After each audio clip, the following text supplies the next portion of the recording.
¿Nos suicidaremos todos? La historia de la raza humana es la guerra. Excepto algunos breves y precarios interludios, jamás ha habido paz en el mundo.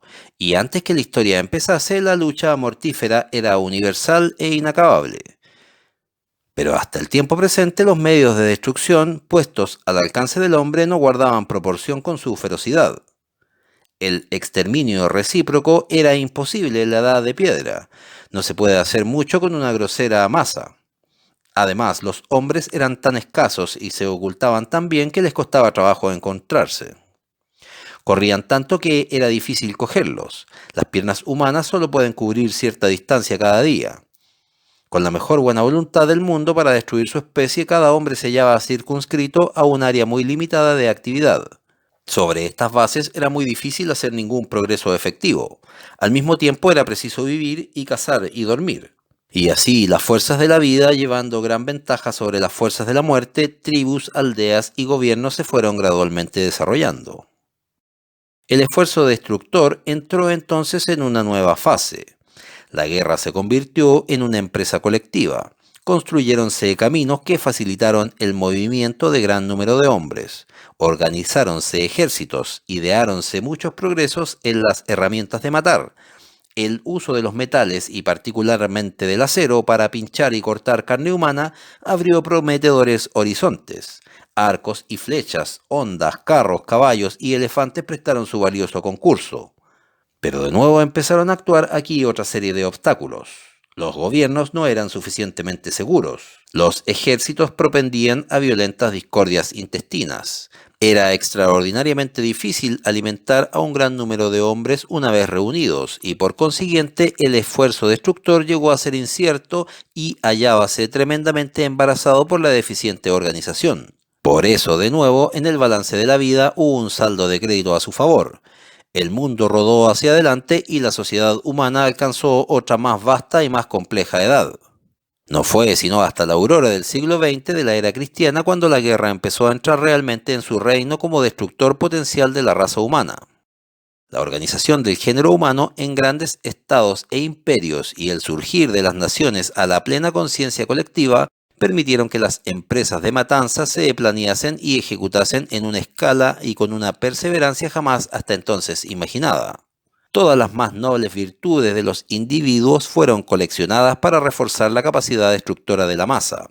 Grandes tesoros públicos, los recursos del crédito y del comercio mundiales, la acumulación de enormes reservas de capital hicieron posible polarizar las energías de los pueblos durante largos periodos hacia la tarea de devastación. Las instituciones democráticas dieron expresión a la voluntad de millones de hombres. La instrucción no solo trajo el curso del conflicto a conocimiento de todos, sino que hizo a cada persona útil en alto grado para el cometido que se le asignaba. La prensa proporcionó un medio de unificación y de mutuo estímulo. La religión, esquivando discretamente el conflicto sobre lo fundamental, ofreció sus estímulos y consuelos en todas sus formas imparcialmente a todos los combatientes. Por último, la ciencia descubrió sus tesoros y sus secretos ante las desesperadas demandas de los hombres y puso en sus manos medios y aparatos de carácter casi decisivo. En consecuencia, muchos nuevos aspectos se presentaron. En lugar de dedicarse simplemente a hacer morir de hambre a ciudades fortificadas, naciones enteras fueron sometidas a su reducción por ese mismo procedimiento. La población íntegra, fuese cualquiera la capacidad del país, tomó parte en la guerra. Todos eran igualmente objeto de ataque. El aire abrió rutas a través de las cuales la muerte y el terror podían ser llevados mucho más allá de las líneas de los ejércitos combatientes a mujeres, niños, ancianos y enfermos, que anteriores contiendas habían permanecido indemnes. Maravillosas organizaciones de ferrocarriles, barcos y vehículos de motor colocaban y mantenían continuamente en acción a decenas de millones de hombres. La medicina y la cirugía, con su admirable desarrollo, los devolvía una vez y otra a los mataderos. No se ahorró nada que pudiese contribuir al proceso de destrucción. El último estirón agónico de pierna era aprovechado como de utilidad militar. Pero todo lo que sucedió en los 4 años de la Gran Guerra no fue más que un preludio de lo que se estaba preparando para el quinto. De haberse realizado la campaña del año 1919, demostraría su inmenso progreso en la capacidad del exterminio.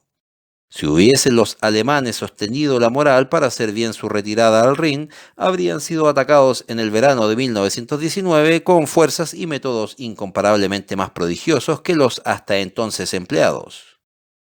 Millares de aeroplanos hubiesen arrasado sus ciudades. Veintena de miles de cañones hubiesen abrazado sus frentes. Estábanse haciendo a la sazón preparativos para transportar simultáneamente hacia los frentes a 250.000 de hombres con sus equipos y material de guerra, en vehículos mecanizados para avances diarios de 10 a 15 millas, gases tóxicos de increíble virulencia, contra los cuales solo era eficaz una máscara secreta, que los alemanes no tendrían tiempo de obtener. Habría sofocado toda resistencia y paralizado toda vida en el frente hostil sometido al ataque. Sin duda también los alemanes tenían su plan, pero la hora de la cólera había pasado. La orden de cesar el fuego fue dada y los horrores de 1919 yacen encerrados en los archivos de los grandes antagonistas. La guerra terminó tan súbita y universalmente como había empezado. El mundo levantó la cabeza, contempló la escena de ruina y vencedores y vencidos respiraron. En 100 de laboratorios, en 1 millar de arsenales, fábricas y oficinas, los hombres se irguieron de golpe, abandonando la tarea en que habían estado absortos. Allí quedaron sus proyectiles inacabados y realizados, pero se conservó su saber, sus datos, sus cálculos y descubrimientos fueron reunidos y archivados para referencias futuras en los ministerios de guerra de cada nación. No se hizo jamás la campaña de 1919, pero sus ideas siguen en marcha. En todos los ejércitos están siendo explorados, elaborados, perfeccionados bajo la superficie de la paz, y si de nuevo la guerra asolase al mundo, no sería con las armas y medios preparados para 1919 con los que se combatiría, sino con otros perfeccionados y más amplios que serán incomparablemente más formidables y fatales. Fue en estas circunstancias como entramos en ese período de agotamiento que ha sido descrito como de paz. Ello nos proporciona de todos modos la oportunidad de echar un vistazo a la situación general. Ciertos hechos sombríos emergen sólidos, inexorables, como relieves de montañas entre la niebla circundante. Quedó establecido que de aquí en adelante las poblaciones íntegras tomarán parte en la guerra, contribuyendo todas con el máximo de sus posibilidades, todas sujetas a la furia del enemigo. Quedó establecido que las naciones que creen que su vida está en juego no se abstendrán de usar ningún medio que asegure su existencia. Es probable, ¿no es cierto?, que entre los medios que estén la próxima vez a su disposición figuren mecanismos y procedimientos de destrucción al por mayor, ilimitados y quizás una vez lanzados incontrolables. Jamás se ha encontrado el género humano en tal situación, sin haber progresado apreciablemente en virtud, sin haber logrado gozar de una guía más sabia, logra tener entre sus manos por primera vez las herramientas mediante las cuales pueden realizar infaliblemente su propio exterminio. He aquí el punto del humano destino a que han conducido todas las glorias y todos los afanes del hombre. Haría bien en detenerse un poco y meditar sobre sus nuevas responsabilidades. La muerte está atenta, obediente, expectante, preparada a servir, propicia a cegar a los pueblos en masa, dispuesta, si la llaman, a pulverizar sin restauración posible lo que quede de civilización. Solo espera la voz de mando. Y la espera precisamente de un ser frágil y extraviado durante mucho tiempo, su víctima y ahora para una ocasión solamente su amo. No pensemos ni por un momento que el peligro de otra explosión en Europa ha pasado. Por ahora, el estupor y el colapso que siguieron a la guerra mundial aseguran una pasividad sombría. Y el horror a la guerra, sus matanzas y tiranías han penetrado en las almas, han dominado las mentes de todas clases y razas. Pero las causas de la guerra no han desaparecido de ningún modo. Al contrario, se hallan en algunos aspectos agravados por los llamados tratados de paz y las reacciones que provocan. Dos frondosas ramas de la familia europea jamás estarán satisfechas de su situación actual. Rusia, despojada de sus provincias bálticas, añorará incesantemente, al pasar de los años, las guerras de Pedro el Grande. De un extremo a otro de Alemania, un inmenso odio a Francia une a la población entera. Los enormes contingentes de la juventud alemana, llegados año tras año a la edad militar, hállanse animados de los más feroces sentimientos, y el alma de Alemania arde lentamente en sueños de una guerra de liberación y de venganza. Estas ideas están cohibidas en el momento actual solo por razones de física e impotencia. Francia está armada hasta los dientes, Alemania ha sido en gran medida desarmada y su dispositivo militar deshecho. Los franceses esperan conservar esta situación gracias a su aparato técnico-militar, al escudo de sus fortalezas, a sus tropas negras, a un sistema de alianza con más pequeños estados de Europa y, por el momento, una fuerza arrolladora está sin duda de su parte. Pero la fuerza física sola, sin el apoyo de la opinión del mundo, no proporciona un duradero cimiento de seguridad. Alemania es con mucho una entidad más fuerte que Francia y no puede ser mantenida en permanente subyugación. Las guerras, me decía hace años un norteamericano distinguido, son ganadas con acero. Pueden cambiar las armas, pero el acero sigue siendo el corazón de la guerra moderna. Francia tiene el acero de Europa y Alemania lo ha perdido. Este por lo menos es un elemento de permanencia. ¿Está usted seguro, le pregunté, de que las guerras futuras se harán con acero? Pocas semanas después hablaba yo con un alemán. ¿Qué piensa usted del aluminio?, le pregunté. Algunos creen, dijo, que la próxima guerra será con la electricidad. Y sobre esto se abre un panorama de rayos eléctricos que pueden paralizar los motores de los automóviles, precipitar los aeroplanos desde el cielo y posiblemente destruir la vida humana o la humana visión. Vienen después los explosivos. ¿Hemos llegado al fin? ¿Ha vuelto sobre ellos la ciencia su última página? ¿No puede haber métodos incomparablemente más intensos que los hasta ahora descubiertos para usar el poder explosivo? ¿No se podrá encontrar una bomba no mayor que una naranja poseedora de una fuerza secreta capaz de destruir una manzana de casas? Y aún mejor, concentrar la energía de 1000 toneladas de cordita y arrasar una ciudad de un golpe. ¿No podrían los explosivos, aun siendo del mismo tipo que los actuales, ser guiados automáticamente en máquinas voladoras por telegrafía sin hilos u otros medios, sin piloto humano, en procesión incesante sobre una ciudad hostil, un arsenal, un dique o un campamento? En cuanto al gas deleterio y a la guerra química en todas sus fuerzas, solo se ha escrito el primer capítulo de un libro terrible. Es seguro que todos esos medios de destrucción están siendo estudiados a un lado y otro del Rin, con toda la ciencia y paciencia de que el hombre es capaz. ¿Y por qué habría de suponerse que esos recursos quedarán limitados a la química inorgánica?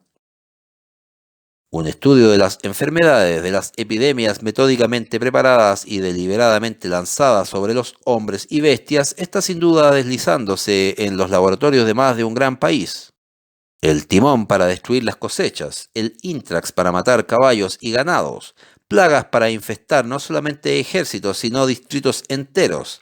Tales son ciertamente las líneas entre las cuales la ciencia militar avanza implacablemente.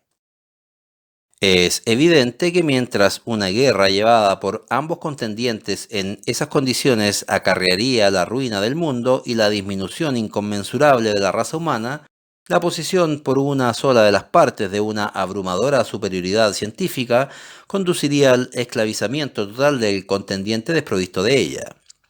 No solamente las fuerzas que hoy tiene el hombre en su mano son capaces de destruir la vida de las naciones, sino que por primera vez proporciona a una colectividad civilizada la oportunidad de reducir a sus contrarios a la más absoluta impotencia. En los tiempos bárbaros, para lograr una supremacía se precisaba superiores virtudes marciales, fuerza física, valor, inteligencia, disciplina. Y en la ardua evolución del género humano, los grupos mejores y más bien dotados iban a la cabeza. Pero esa garantía salvadora no existe hoy. No hay razón para que una raza vil, degenerada, inmoral, no pueda hacer de un enemigo superior en calidad el vasallo postrado ante su capricho o su tiranía, simplemente porque haya llegado a poseer en un momento dado un nuevo procedimiento de exterminio y de terror, y sea inexorable en su empleo. Las libertades de los hombres ya no están protegidas por sus cualidades naturales, sino por sus ardides, y el superior valor y la excelsa virtud pueden ser presa fácil de la última treta diabólica.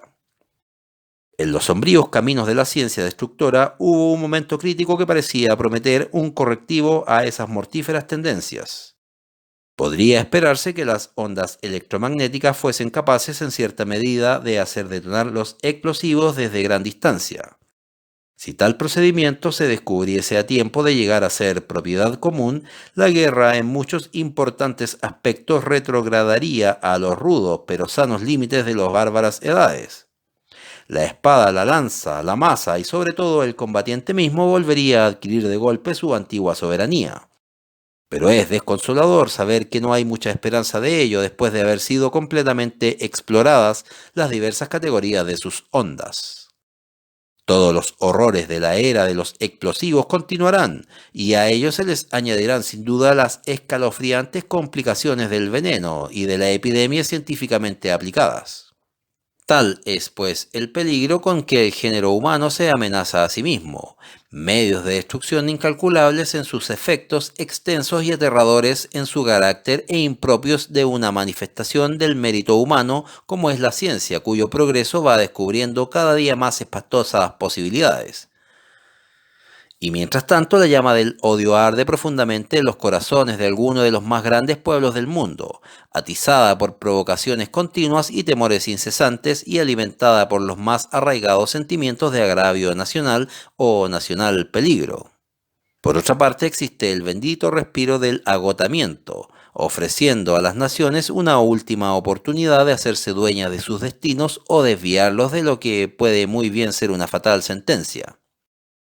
Si todavía existe instinto de conservación entre los hombres, si el afán de vivir no reside solamente en los individuos o en las naciones, sino en la humanidad entera, la prevención de la suprema catástrofe debería ser sin duda alguna el principal objetivo de todo esfuerzo. Contra la tormenta que se fragua, pero que aún está lejana, la sociedad de naciones, abandonada por los Estados Unidos, desdeñada por la Rusia soviética, encarnecida por Italia, mirada con desconfianza lo mismo por Francia que por Alemania, yergue tímida pero lealmente sus gallardetes de esperanza y cordura. Su organismo aéreo e insustancial, enmarcado de brillante pero muchas veces visionario idealismo, es en su actual forma incapaz de preservar al mundo de sus peligros y de proteger al género humano de sí mismo. Y sin embargo, es sólo a través de la sociedad de naciones donde puede hallarse la ruta de la seguridad y de la salvación. Sostener y ayudar a la sociedad de naciones es un deber de todos. Reforzarla y traerla a una relación práctica con la política mundial por sinceros pactos e inteligentes entre las grandes potencias, entre las razas directoras, debería ser la suprema aspiración de todos aquellos que desean ahorrar a sus hijos tormentos y desastres, comparados con los cuales los que hemos sufrido nosotros no serán más que un pálido preliminar.